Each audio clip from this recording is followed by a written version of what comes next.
सुबह भी आकाश की लालिमा होती है और सांझ भी आकाश की लालिमा होती है। जब सूरज उगता है तो भी आकाश लाल हो जाता है और जब सूरज डूबता है तो भी आकाश लाल हो जाया करता है। सुबह प्रातःकाल पक्षियों का कलरव सुनाई देता है तो सांझ भी कलरव सुनाई देता है। फर्क कितना होता है कि सुबह की लाली उठाने का काम करती है और शाम की लाली सुलाने का काम किया करती है। और सुबह के पक्षियों का कलरव जो हुआ करता है वह घोंसलों को छोड़कर बाहर निकलने का होता है और शाम का जो कलरव होता है वह घर वापस लौटने का कलरव होता है। ध्यान रखें, सुबह सुबह पक्षी चहचहाते हैं, कलरव करते हैं, आकाश में पंख फैलाते हैं।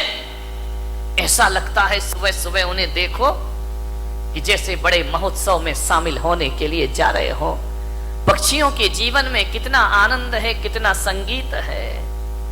पक्षियों के जीवन में प्रातःकाल इतना आनंद हुआ करता है। घोंसले से देखता है आकाश में सूरज आया, उषा काल में पंख फैलाकर आकाश में उड़ जाया करता है, मुक्त आकाश का आनंद लिया करता है। कभी देखना जब हवा का झोंका आता है तो एक वृक्ष कितनी मस्ती में झूमा करता है, कितने आनंद में आनंदित हुआ करता है। देखना कभी जिंदगी में विचार करना, नारियल का पेड़ अपनी मस्ती में झूमा करता है और गुलाब का पौधा अपनी मस्ती में जो कितना आनंद है इन वृक्षों में, इन पेड़ पौधों में। कभी देखना पहाड़ से गिरते हुए झरने को, उसके पानी में संगीत है, एक गीत है, एक सुर है। बड़े संगीत के साथ पानी झरना बनकर के धरती पर गिरा करता है, बड़ा आनंद है। कल कल निनाद करती नदी को देखना, कितना आनंद है उस नदी में, अपनी मस्ती में रहती है, अपनी मौज में रहा करती है। चिड़िया आनंदित है, पशु पक्षी आनंदित है। एक गाय का बछड़ा जब दौड़ करके रंभाता हुआ मां के पास आता है, इतना आनंद उस बछड़े में हुआ करता है। मान्यवर, मैं आपसे निवेदन करने जा रहा हूं कि पेड़ पौधे आनंदित हैं, नदी आनंदित है, तालाब आनंदित है, झरने आनंदित हैं। कितना आनंद है इस संसार में, सुख ही सुख है मेरे भाई। विचार करिए आप, प्रकृति का कण कण आनंद में जी रहा है। आसमान आनंदित है, जब रात होती है ना तो हजारों सितारों को आसमान लेकर धरती पर अपना सौंदर्य का रूप दिखाया करता है। आकाश में चंद्रमा चमका करता है। ध्यान रखिए, ज्यों ज्यों रात गहरी होती है आकाश का सौंदर्य बढ़ते चला जाता है, बढ़ते चला जाता है। आकाश आनंदित है, धरती आनंदित है, नदियां आनंदित है, पेड़ पौधे आनंद में जी रहे हैं, पशु पक्षियों के जीवन में आनंद है। अफसोस है आदमी के चेहरे पर आनंद दिखाई नहीं दिया। आदमी क्यों निराश है, आदमी क्यों उदास है, आदमी को ऐसा क्या हो गया है? एक चींटी भी जीना चाहती है, एक नासमझ जानवर भी जीना चाहता है, पर आदमी को क्या हो गया? ये मरने के षड्यंत्र रचा करता है, ये मरने की तैयारी किया करता है। आज तक किसी जानवर के मुख से ना सुना होगा कि हे भगवान हमें उठा ले, लेकिन आदमी के मुख से तो कई बार सुना है कि अब इस जिंदगी को जिया नहीं जाता, हे भगवान मुझे इस जीवन से उठा ले, इस जीवन से मुक्ति दे दे। क्या घट जाता है हमारे जीवन में ऐसा? आदमी मृत्यु के षड्यंत्र क्यों रचता है? ये आदमी अपनी ही हत्या करने के लिए तैयार क्यों है? मान्यवर, अपने ही जीवन से लाचार हो गया ये इंसान, अपने आप का दुश्मन बन गया।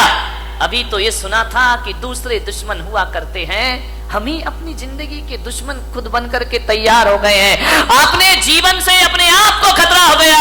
कभी आपने सुना किसी भैंस ने आत्महत्या की हो? सुना? कभी विचार किया है? कभी आपको अखबार में पढ़ने को मिला है कि आज एक भैंस ने गुस्से में आके आत्महत्या कर ली है? कोई जानवर आत्महत्या नहीं करता है।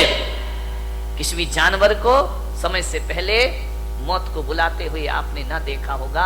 कोई देवता समय से पहले मरने का नहीं सोचा करते हैं। नार की सोच भी ले तो मर नहीं सकते हैं। आदमी को क्या हो जाता है कि क्यों जीवन से हार गया? थोड़ी सी प्रतिकूलताएं आई और आदमी जिंदगी से हाथ जाता है। नहीं मेरे समस्याएं किसके जीवन में नहीं होती हैं?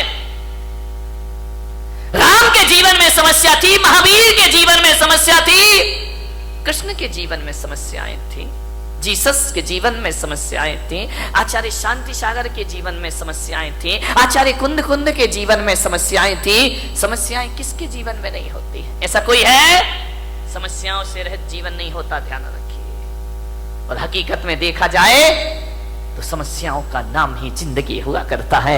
आसानी से जिंदगी मिल जाए तो जीने का मजा खत्म हो जाएगा। एक बात बताइए, यदि समस्याएं नहीं हो तो फिर जीने का मजा क्या है? जिंदगी जिंदा दिली का नाम है, मुर्दा दिल क्या खाक जिया करते हैं। ध्यान रखिए, जिंदा दिल बनिए। मान्यवर, दुख इस बात का नहीं है कि आदमी मर जाता है, दुख तो इस बात का है कि जिंदा रहकर भी आदमी जिंदा नहीं रह पाता है। वह मरा मरा सा जीवन जीता है, वह मरे हुए सी जिंदगी जिया करता है। विश्वास पैदा करो अपने आप पर, जिंदगी से हार मत मानिए। जिंदगी मिली है, मालूम है ये मानव का तन मिला है।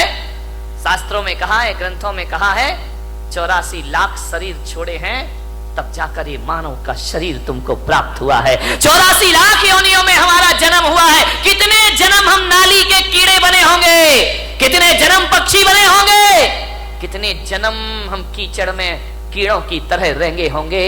हर जन्म में हमने प्रार्थना की होगी ईश्वर से कि हे ईश्वर, एक बार मुझे मनुष्य का चोला प्रदान कर दे, हे ईश्वर एक बार मुझे मनुष्य का तन प्रदान कर दे। इसलिए आत्महत्या करने के लिए नहीं, जिंदगी की अंतिम सांस को पूरी ईमानदारी से जीने का प्रयास करिए। अंतिम सांस भी पूरी जिंदा दिली के साथ जिएंगे। क्यों हार जाता है आदमी? जैसा विचार करिए, सोचना। ऐसे ही नहीं मिल गया मनुष्य का जीवन, बहुत मेहनत की है इसके लिए। मनुष्य का जीवन मिला, ऊंचा कुल मिला, अच्छी खानदान मिली, दिमाग मिला, बुद्धि मिला, शरीर मिला, फिर भी इस जिंदगी से हाथ धोते हो आप। अब तो घबरा के कहते हैं कि मर जाएंगे, अब तो घबरा के कहते हैं कि मर जाएंगे। और मरकर भी घबरा गए तो फिर बताओ अब किधर जाएंगे? दूसरा हमारे पास कोई रास्ता है नहीं। जिंदगी मिली है, अच्छे से जियो, तरीके से जियो, सलीके से जियो। बहुत कम जीवन मिला है, इसे उदासियों में मत गुजारिए। जिंदगी भीख में नहीं मिलती, जिंदगी बढ़ के छीनी जाती है। जिंदगी भीख में नहीं मिलती, जिंदगी बढ़ के छीनी जाती है। अपना हक संग दिल जमाने से छीन पाओ तो कोई बात बने। सर झुकाने से कुछ नहीं होगा, सर उठाओ तो कोई बात बने। पोंछ कर अश्क अपनी आंखों के, मुस्कुराओ तो कोई बात बने। मुस्कुराओ तो कोई बात बने। उदास मत जियो, जिंदगी को पूरे आनंद के साथ जीने का प्रयास करो।